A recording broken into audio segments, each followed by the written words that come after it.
Hey everyone, this is Rocketman here, and I'm just getting an update on a stock that I am have invested in about around the 70s, around this price, around the 70, 74-ish level back in February, March. And around that time, we had around February, March, we had the fall in the whole market as a whole around this time, February, March. And that's when a lot of people were panicking about tariffs, blah, blah, blah, blah, blah. Meanwhile, it tanked a lot of stocks.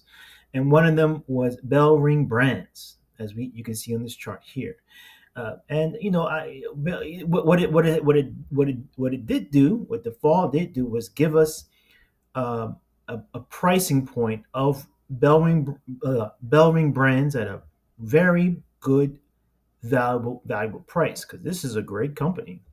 I did write about the company earlier, and I did in March, and then like I said, I previously I took a look at this public company, right around that 78 price, and since then we had an awesome and confident forward guidance from company CEOs and management in the last earnings call in May, um, right here on their website. And of course, I looked at the. I'm going to just summarize the fundamentals of the company, and they're excellent. They meet my parameters, and fundamentals don't change too much. And looking at the horizon for BellRing Brands, BRBR this year, next year, they look that the future is bright for this company. Now, looking at BellRing's brands, once again, from a monthly perspective, I'll go a monthly perspective and then whittle down to the weekly perspective. From a monthly perspective itself, um, when it comes to BellRing Brands, we see here on this monthly chart right here that it did pull back to the Kijun right here, and we have a huge monthly range right here, right at the Kijun area. You see that area here, and this is also horizontal support. I highlighted blue. In addition to this, we have more a third level of support. So now it's Confluence. This 76, 78% level is a Fibonacci level.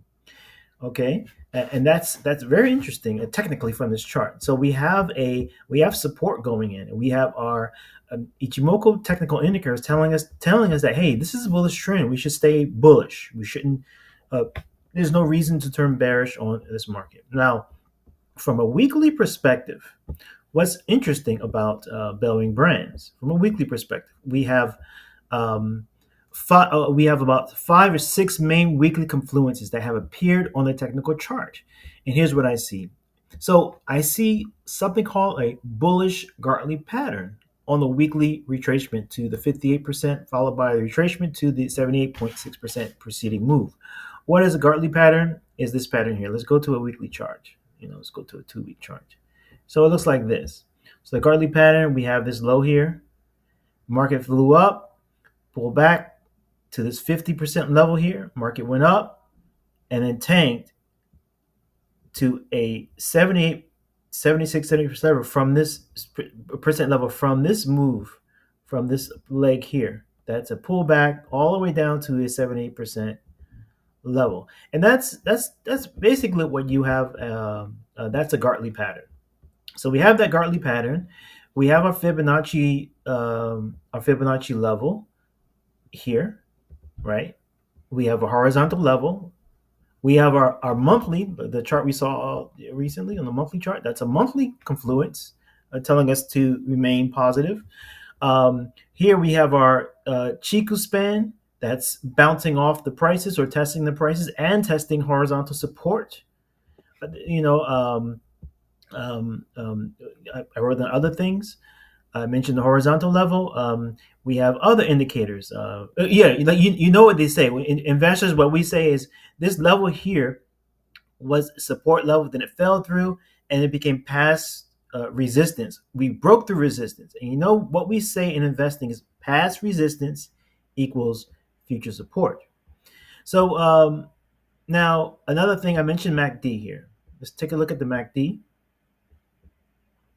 So we see here MACD is telling us, giving us a sign that this is hidden bullish divergence. Here's a better view of it. Here we see the MACD falling down, and the level is lower than the previous low's level here, but the price is higher than that level. This is called hidden bullish divergence.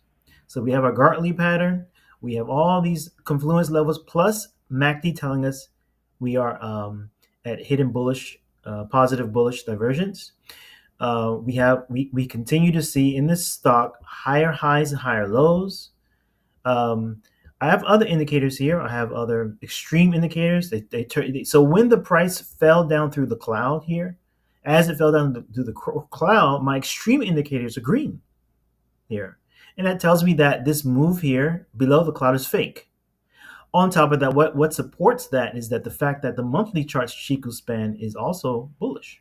It's not negative. So, all this move here is invalid. It's just these are all buy signals, buy areas, reasons why you should, probably look for a buy. Another thing is this, we had a double top. Technically, this was a double top. At least it looked like a double top here. Whoops, what just happened? Moved out of the way. So some traders will call this, a double top right here. This will be the low area here, and then we had a double top, and then we broke through the double top, and we made a double wave. So this move here, measured move here, is the same distance as or close to that distance here, and we have already moved that distance, right? I wrote here, it's the end of the bearish double top cycle that began in March 2025. And also another thing I'll show you is that on the weekly chart, we have a weekly doji with volume VPA support, volume price action support, volume price analysis support. Why? Look at this here. You can see we have a huge doji right at that support level, right? And here's interesting. Look at the volume on here. Look at that volume. The largest volume we had for the past 6 weeks. We can ignore this level here. That was an earnings level. We can ignore that. But this is the largest volume we have for the past 6 weeks.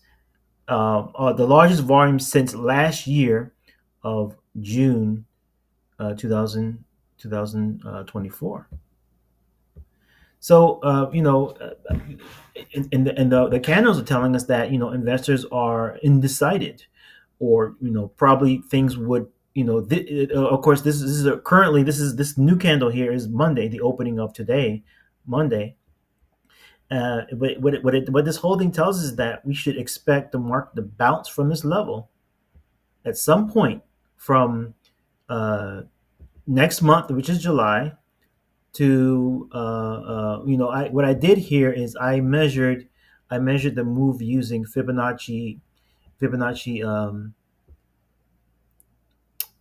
time-based fibs here. This moved here to about here to here, and there's this really, really light green bar right here, I marked it here. So by October 13th, October 6th, between October 6th, 2025 and March 2026, what we should see here is a move from the price of 57.90, this to the 50s, from the 50s, from this area here, the 50s, all the way up to 140. So we should have let's say more than a double in price, or close to a double in price, if not more. Right. So my trade target is about my trade target itself is 140. There we go. Now we have an even number. So the trade target is 140. That is what I'm expecting from the stock in the next so October is how many months away is October from July? So next month is July, right? So let's count July as 1 month. So July, August, September, October, November, December, January, February, March. So from 4 to 9 months from now, we should see a price, the market in BellRing Brands cause the stock to move up more than double in price, right? Of course, that is tentative. It's very tentative here. But like I said, with the fundamental support, with the good forward guidance that we have from the management, I believe the technicals of BellRing Brands is at a great price now. It's a great candidate right now to continue its growth for this year in 2025. And looking forward with our investor foresight, the case for this stock is that it's not only high power, it not only has a high power probability outlook, right, for positivity, but it has a high odds outcome of technical price success. And it's at, like I said, at a great discount. I bought some at 70-ish levels. Now I bought some more today around the 50-ish levels, 50 something levels. This is great. A middle stock. Another stock I didn't expect to shoot up quickly was Roblox. I bought it down here in the 50s, and now Roblox is at already doubled in price. I wasn't expecting. I was expecting the Roblox to jump to those levels around. Well, it is July, right? I was expecting for Roblox to hit 100, double in price by July. It did. It's July to October, but it did that in just a few weeks from the time I purchased it. April, May, 3 months to hit there. About 2 to 3 months, and it already hit that level. So our next target on Roblox, I believe that it could just keep going up, right? I don't know, but at some point, it already breached a horizontal resistance level here. It already hit the target. Maybe we'll have a pullback.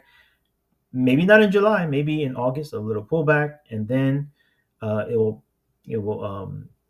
move from the ceiling here. Right, move from this ceiling.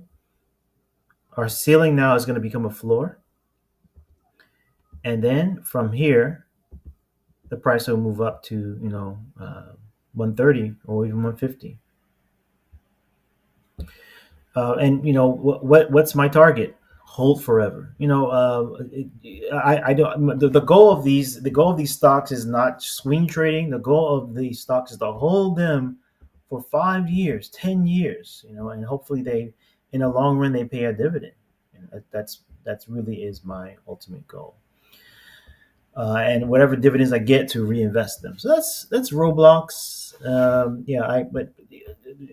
really proud of the move of that company.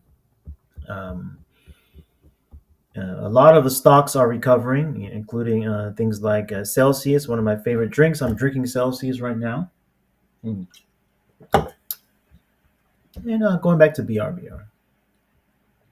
So we can look at this from a 2-week chart and see something similar. I like this 2-week chart. It kind of encapsulates this whole thing in an easier way. We see that we're still above the cloud. We're bouncing off of here. It looks similar to the 1-week chart. And what I like about the volume on this 2-week chart is that it's a D3 volume. As the price went down, we can see the interest of sellers. Selling pressure is also falling down. That the downward volumes transactions are lowering. That's a good thing. So we'll see what happens this week in BRBR. Also, all the signs are all pointing to that this level is definitely a floor of this stock BRBR, but the 50s levels. And I will be wrong around 47. But does that mean I get out? No, because the fundamentals are there. I in the long run, this stock definitely, I believe that it will recover, and it's best to just hold it out and wait. Sometimes I'm off technically, by a little bit of numbers, but I don't go completely by the numbers, but by a more a nuanced approach to the markets, and I kind of factor in weigh in on fundamentals heavier than technicals. Small little fluctuations in price, I look at the long-term picture ultimately to get into good companies that are going to grow, for the next 20 odd years. This is Rocket Man, and I'm signing out. Take care. Bye bye.